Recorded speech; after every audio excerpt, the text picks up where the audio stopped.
Hello everyone, 24শে December ছিল আমার মা বাবার অ্যানিভার্সারি। তো আমি মা বাবার জন্য একটা ছোট্ট সারপ্রাইজ রেখেছিলাম। আমি তো তেমন কিছু করতে পারিনি। সারপ্রাইজ বলতে কয়েকটা বেলুন নিয়ে ঘরেতে টাঙিয়েছিলাম আর মাম্পির কাছে একটা কেক আনতে দিয়েছিলাম। এই যে এরা তিনজন মিলে বেলুন ফোলাচ্ছিল। এই যে কয়েকটা বেলুন টাঙিয়ে নিয়েছি। আর এই যে ফুলটা দেখছো, এই ফুলটা আমি নিজেই বানিয়েছিলাম বাড়িতে। মানে গোলাপ ফুলগুলো মামাদের কাছ থেকে নিয়ে এসেছিলাম, আর এই হলুদ ফুলগুলো আমাদের গাছে তুলে নিয়ে আর বানিয়েছিলাম। এই যে মাম্পি কেকটা দিয়ে গিয়েছে, সব গুছিয়ে নিয়েছিলাম।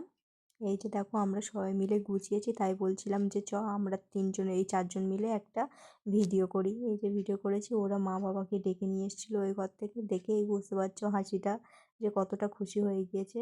এই ছোটোখাটো জিনিসগুলোই মানে খুব আনন্দের হয়।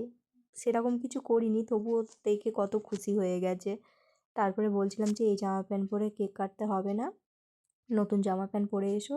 এই যে পরেছি দুজনে, কি সুন্দর লাগছে না?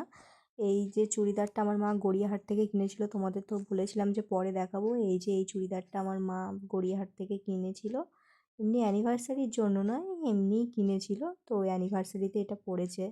তারপরে বাবা মাকে তো ফুলটা দিল, তারপরে দুজনে একসাথে বললাম যে কেকটা কাটো। তো ওরা যে কেক কাটছিল, কেমন লাগলো ভিডিওটা অবশ্যই কমেন্ট করে জানাবে।